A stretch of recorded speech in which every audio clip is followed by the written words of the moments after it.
Hello നമസ്കാരം. അങ്ങനെ നമ്മൾ ആലുവ KSRTC ബസ് സ്റ്റാൻഡിലോട്ടെത്തി. അങ്ങനെ നല്ല രീതിയിൽ ഉച്ചയായതുകൊണ്ട് തന്നെ വിശപ്പുണ്ടായി. അങ്ങനെ നേരെ മന്തി കഴിക്കാൻ വേണ്ടി റോയൽ ഫുഡ് കോർട്ടിലോട്ടാണ് കയറിയത്. ഞാൻ വാങ്ങിച്ചത് അൽഫാം മന്തി ആയിരുന്നു. അതിൻ്റെ കൂടെ ബീട്രൂട്ട് സലാഡ് ഉണ്ടായിരുന്നു, പിന്നീട് മയോണൈസും ഉണ്ടായിരുന്നു. ആദ്യം ഞാൻ റൈസ് മാത്രമാണ് കഴിച്ചത്. റൈസ് ഭയങ്കര ഡ്രൈയും ആയിരുന്നു, ഒട്ടും ഫ്ലേവറും ഉണ്ടായില്ല. ആ ചിക്കൻ എങ്ങനെ ഉണ്ടായെന്ന് വെച്ച് കഴിഞ്ഞാൽ ചിക്കന് ഫ്ലേവർ അങ്ങനെ കാര്യമായിട്ട് ഉണ്ടായില്ല, അത്യാവശ്യം സോഫ്റ്റും അല്ലായിരുന്നു. അങ്ങനെ അതിനുശേഷം ഞാൻ നേരെ ഇടപ്പള്ളി ടൗണിലോട്ട് തട്ടുകടയിലോട്ടാണ് വന്നത്. അവിടെ നിന്ന് കാര്യമായിട്ട് നല്ല വിശപ്പ് ഉണ്ടായതുകൊണ്ട് തന്നെ ബീഫ് ബിരിയാണിയാണ് ഓർഡർ ചെയ്തത്.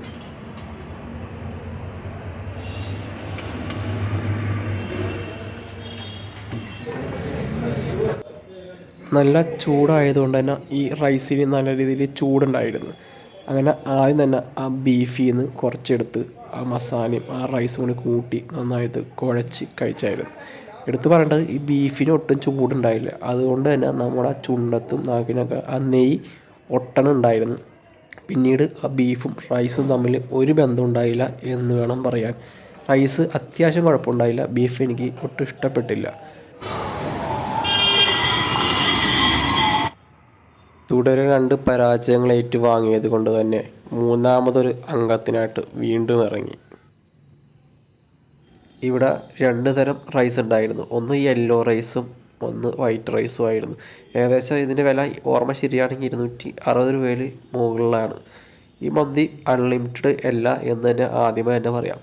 നല്ല രീതിയിലുള്ള വിശപ്പുണ്ടായതുകൊണ്ട് തന്നെ അതിൽ നിന്ന് കുറച്ച് സ്കിൻ ചിക്കൻ എടുത്തിട്ട് ആ റൈസും കൂട്ടി നന്നായിട്ട് ഒന്ന് കുഴച്ച് കഴിച്ചായിരുന്നു.